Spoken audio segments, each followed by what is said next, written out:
Baby Steps has awkwardly walked its way onto the gaming scene, as the infuriating experience made by the creators of Getting Over It and Ape Out is now available on PlayStation and PC. With that has come reviewers from all around the gaming scene publishing their opinions on the game, so today on Game Rant, let's look at the reviews for Baby Steps. Before we get into those reviews though, let's talk about what Baby Steps is. Like I said earlier, it comes to us from the creator of the infuriatingly difficult Getting Over It with Bennett Foddy, that being Bennett Foddy, and the creators of the artistic jazz game Ape Out. Baby Steps though leans more into its Getting Over It roots, as it uses an unintuitive control system to aid you in your navigation. Bennett Foddy is known for this type of game, starting all the way back with Co-op, and here it seems like he is attempting to put his previous experience into a more complex, story-driven game. You play as Nate, an unemployed failson who we first see in a disgusting wallowing state. The game is a humorous walking simulator that sees Nate tossed into an open world where he has to learn to walk, and that process is much harder than it would seem. The game derives its fun in the frustration of the overcomplicated nature of Nate's movement. As such, the game is bound to be loved by some and hated by others.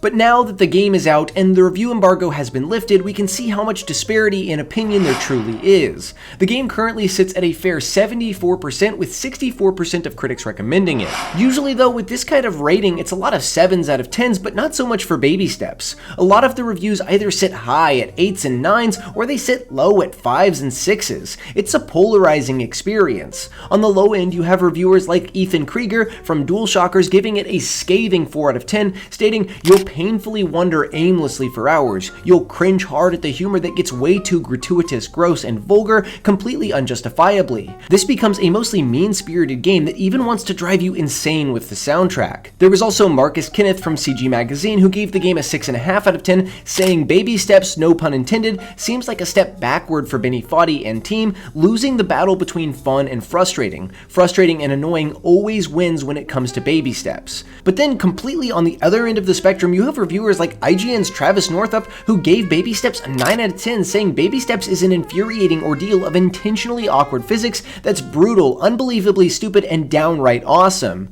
You also have Sam Hallahan from The Gamer giving it a 4.5 out of 5, saying everything Baby Steps does, it executes with excellence, and I can't think of anything else like it. There is very little middle ground in terms of reviews. One review, however, from Lucas White of Shack News gave the game a 7 out of 10, stating, "What we have at the end of the day is a strange, silly game that is a little too sure of itself to stick the landing effectively. It stretches itself too thin to be consistently funny, and its story is clumsily told despite its put-on air of poignance."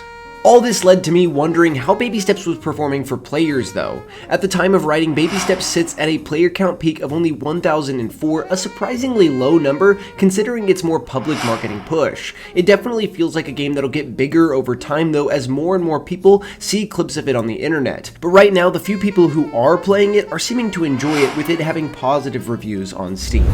The thing with all of this is I get the feeling that some of these reviewers aren't hardened Foddian-like gamers. I loved Getting Over It, and the bit of Baby Steps I've played I've really enjoyed. It's got an annoying, disgusting main character, but that's almost perfect for this type of game. Its world makes fun of you and pushes you, but so does Getting Over It, and others like it. It's hard as nails and has no fear of setting you back a couple of hours, but that's what these games are all about. It's clear that some reviewers just aren't into that and have in turn given the game a low score. But if you like this genre, you're going to like Baby Steps. It's every bit of the frustrating, funny experience that its predecessors were. The feeling of accomplishment is laden in each mechanical understanding. And that's the thing here. These games live and die on your ability to master their elements, and the movement system of Baby Steps is designed in a way that you will start to master its mechanics, and as you do, the game will become more fun while it also becomes more challenging. But one thing I did notice in a lot of the negative reviews is that the game might overstay its welcome.